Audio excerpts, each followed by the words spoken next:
This is Hidden Killers Week in Review. A look back at the most prolific stories of the week.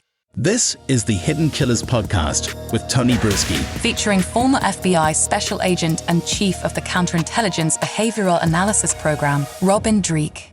One of the allegations that's coming out is that Diddy had a monthly stipend for specific women. I believe it's listed as 3 in the civil lawsuit that were sex workers. Sex work is illegal in most parts of the country.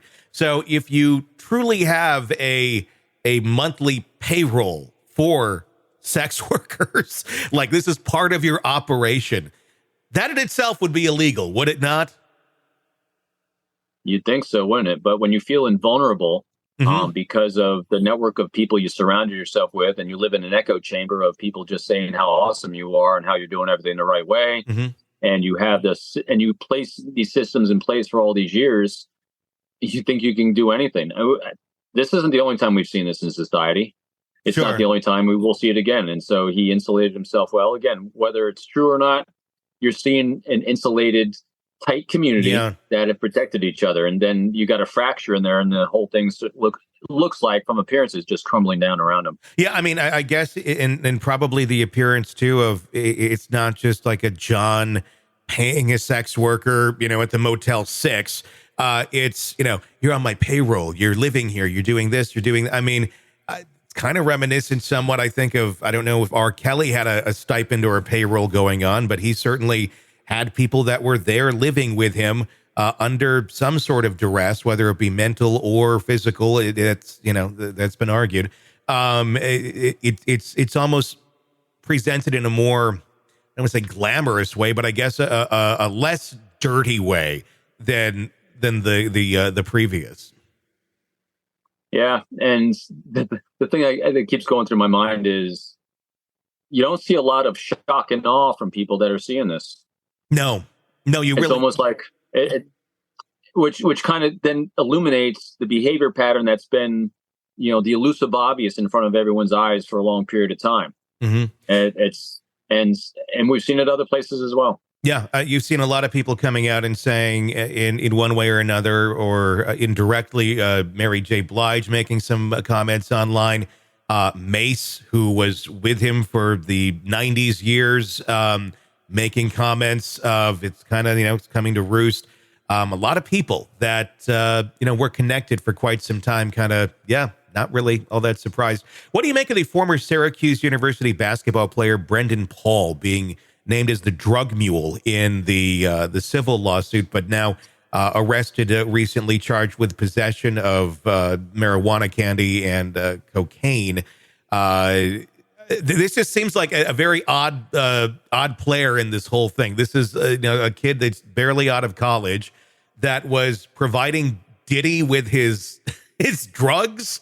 I mean, I don't know. It seems like, I don't know. I don't know who I would picture to be Diddy's drug mule, but it certainly wasn't a Syracuse University white basketball player. You need someone. True. I mean, at this point, seriously, is anything shocking us? No. About who's involved. And so, again, it goes towards that behavior arc when you're not so shocked and awed by the accusations and behaviors you're seeing. I think that is really telling in this. And so the only thing that pops into my mind is, I wonder where he met him.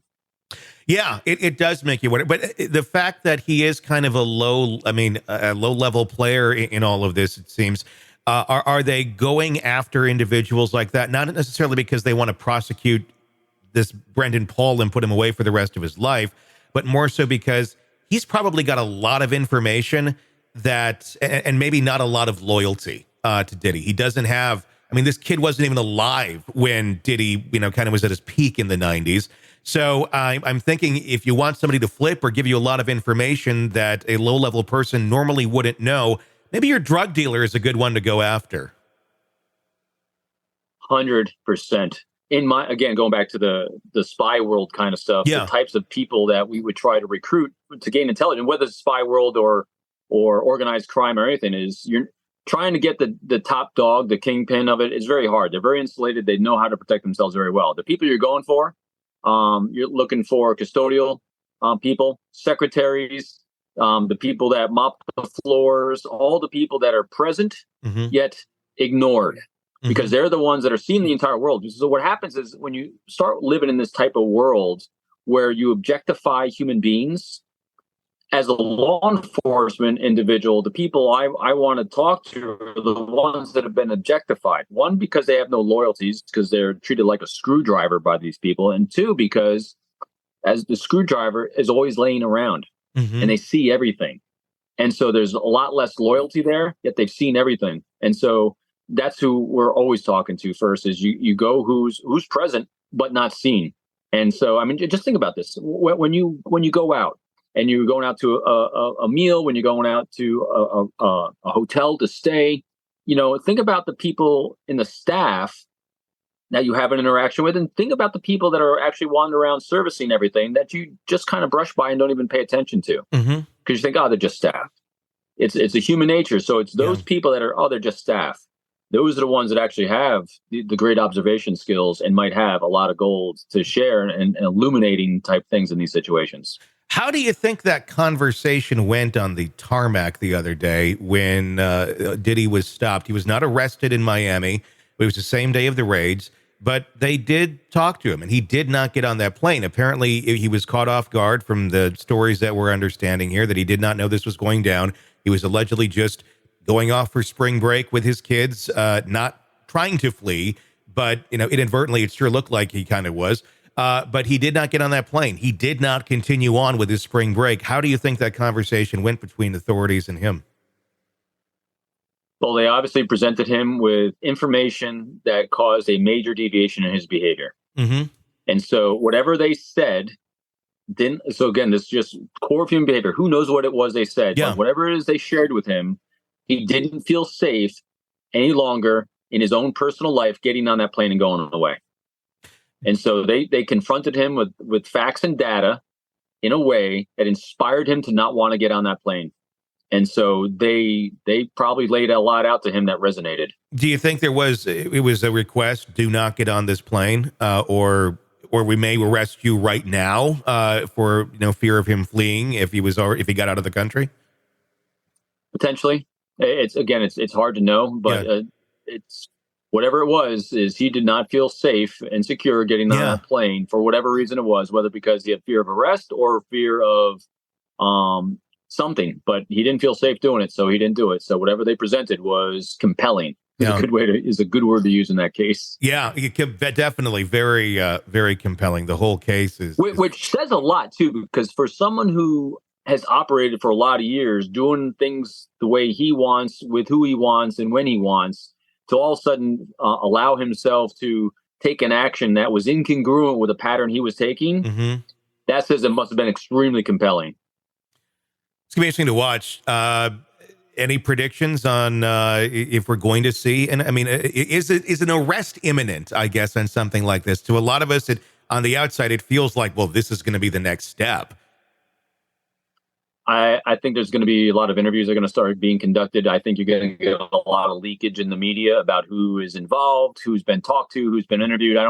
I don't think you're going to see a lot of charges yet, just because they're trying to identify the network. Yeah. You don't want to start taking people down where people are going to go under and go dark and go silent, and then the network shut down. And so, if this was me doing the investigation, I'm looking for the core. I'm looking for the head. I'm looking for the head of the dragon that needs to be slayed.